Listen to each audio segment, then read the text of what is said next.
Good morning, and thank you for joining me. My name is Jonda Buck, and I have the opportunity to volunteer with the Motherless Daughters Ministry. A few weeks ago, I began a series on boundaries.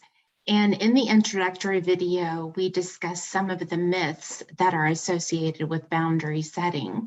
And today, I'm going to identify 5 steps that will help you set and maintain boundaries specifically with yourself. God calls us to be great stewards. Peter said in 1 Peter 4:10 and 11, each has received a gift, employ it in serving one another as good managers of the grace of God in its various forms. If anyone speaks, let it be as if it were the very words of God. A biblical worldview of stewardship can be identified as utilizing and managing all resources God provides to us for the glory of God, for the betterment of His creation. In my opinion, boundaries really go hand in hand with stewardship.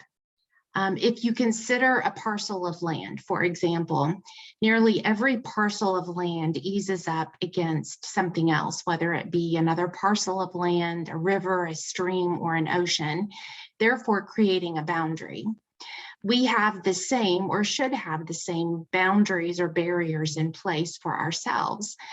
Boundaries can help us distinguish our own property lines, if you will, so that we can take good care of ourselves and be good stewards of who we are. The Bible commands us to control ourselves, whereas our human nature may be to control others. I want that to sink in for just a moment. Are you concerned about controlling yourself as much as you are controlling others? In my career, I've often taught classes on dealing with difficult people.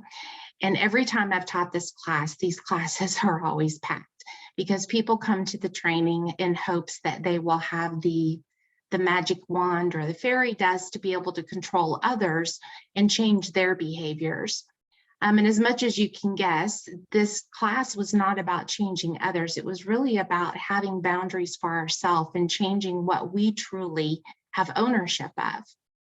The first step in establishing boundaries with yourself is to determine what the symptoms are. So, for example, as a result of not being able to say no, you may be experiencing anger, anxiety, struggles in a particular relationship, and so forth.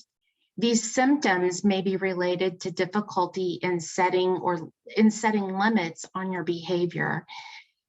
Instead, use them as a roadmap of sorts to identify the specific area in which you are having the greatest difficulty. That's step 1. Step 2 is a fun one, in my opinion. Step 2 is where we begin to look at the root cause. What are the roots of this? What are the systemic issues that you're facing? Why do you have difficulty in setting this particular boundary? Is it a lack of skill?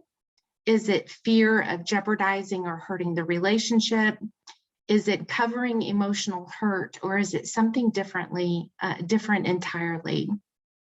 In order to move forward, you may need to spend some time in step 2 uncovering why you have this specific difficulty.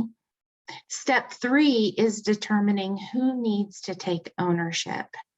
In working through this step, if you discover that someone else should take control, I encourage you to go back to the first 2 steps to figure out if this is something within your control. And keep in mind, you should always be asking yourself, what am I pretending not to notice about my role? I encourage you to be really honest with yourself. This requires a lot of vulnerability and transparency, specifically for you to figure out who needs to take ownership. Step 4 is identifying what you need. Do you need additional resources, perhaps even counseling, help from someone else? Do you need someone to help hold you accountable? You may have several things identified. And then lastly, in step 5, figuring out how to begin. Remember, if you haven't owned your own boundary setting, it will be challenging for you to move forward.